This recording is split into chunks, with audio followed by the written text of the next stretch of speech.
Hey everybody, so I am not a doctor by any means, but I am health, wellness, fitness, mindset, and weight loss coach. And a lot of times people ask me what I think about Ozempic, Mounjaro, Wegovy, and so on and so forth. So I wanted to tell you today what I usually tell people that ask me this question. So first of all, I might not know everything, but I do know a few things. And one of the things that I always look at when I'm trying to help people gain health, lose weight, especially fat, is I try to look deeper and deeper than superficial weight loss. And that's what I see a lot of problems with these medications. So when somebody asks me about this opinion, I do ask them if they even know that 48 months into, 2 years, so 24 months after taking GLP-1s, 85% of people decide to quit. And majority of them quits not because they can't even afford it, but because of how they are feeling. And they'd much rather be fat than feel the way they feel. So some of the things that people do complain about is a feeling of being constantly nauseated, wanting to vomit, aches, pains, constipation, diarrhea, or even things such as having bad breath, called actually Ozempic breath. And oftentimes these people also start feeling depressed because of how they feel, and they decide that it's not worth it. And I'm not even talking about some long-term, more serious side effects, such as gastroparalysis of the stomach, where initially it was thought that only 1 in 200 people has pretty much a total blockage of the intestines, and they stop functioning to the point that they need to defecate into a bag. But right now, the last time I checked, it was 5% of people, 1 in 20. So my question to you is, what are you going to do then if you are right now giving all your control over your hunger, weight loss, your mood, your emotional state, your confidence to a drug? What are you gonna do if you can either no longer take it because of side effects, or even the potential of it being taken off the market, as I have been hearing some people are claiming that that is what's going to happen.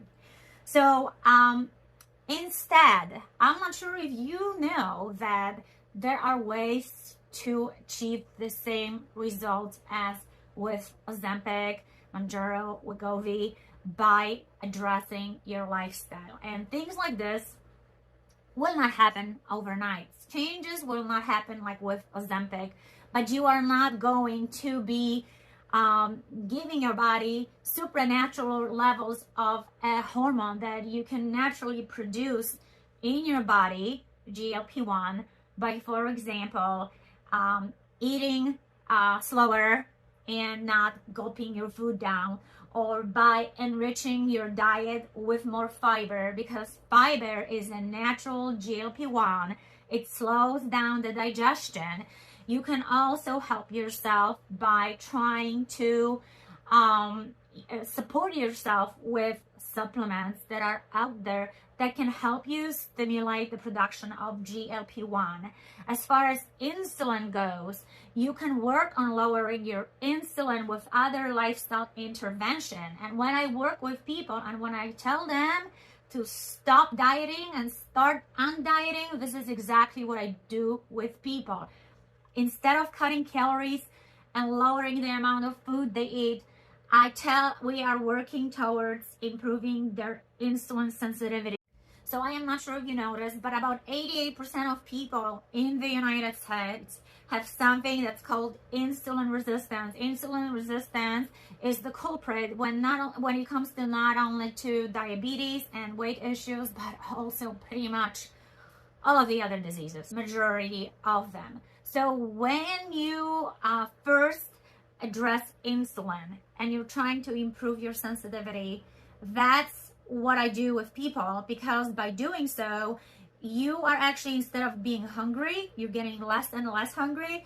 Instead of being tired, you're gaining energy. Instead of being in a bad mood, you're actually improving mood.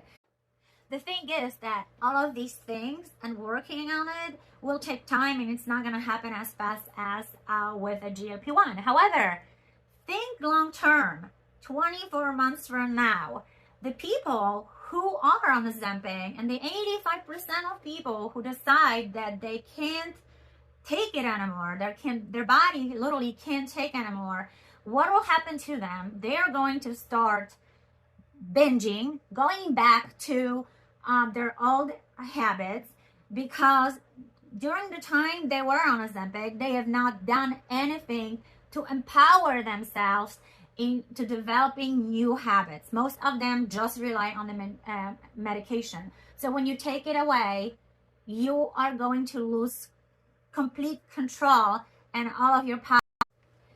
Whereas the people who started doing what I call undieting and addressing their metabolic fitness, their internal fitness, and building new healthy habits that were going to empower them, empower their body, that will put them in control of their hunger, anger, your energy level, how they feel, give them extra confidence, they are going to be totally transformed from the inside outside.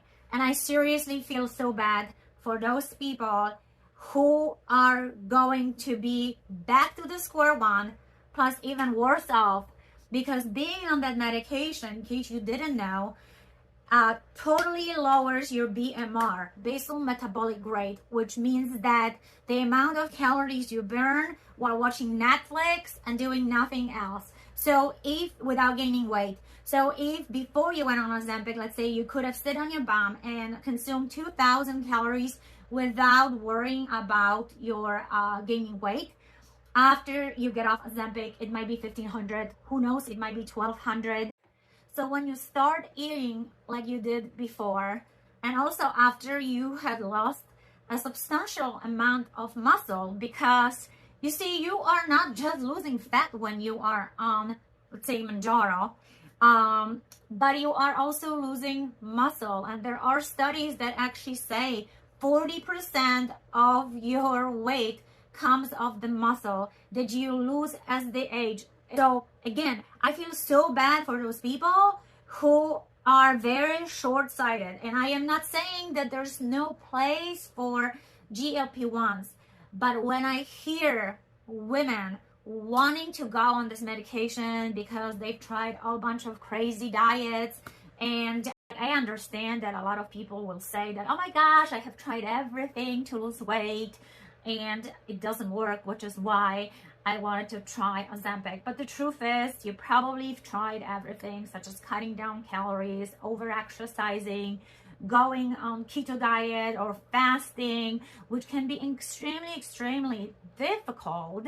And what I do want to invite you to do is start on dieting instead. And I will not tell you that you are going to lose 10 pounds in the first month or two when you get on a journey with me, but what I will tell you is that 12 months from then, you will be so empowered into knowledge of your own body and self-awareness, but also knowledge that you'll be able to use, but also knowledge you are going to be able to use for the rest of your life.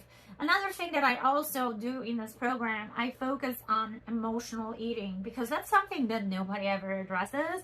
And truth is that at least 50%, I have heard that in some sources that is actually 75%. 75% of people who have weight issues are emotional eaters. So the moment that something bad happens, they resort to comfort food, and that's something that needs to be addressed. And once you do that, once you understand your emotions, where they come from, and also like how you can cope with them in a different way, then you're going to be so much closer to developing healthy body, healthy mind, and weight loss that comes with it as a side effect. Talk to you later.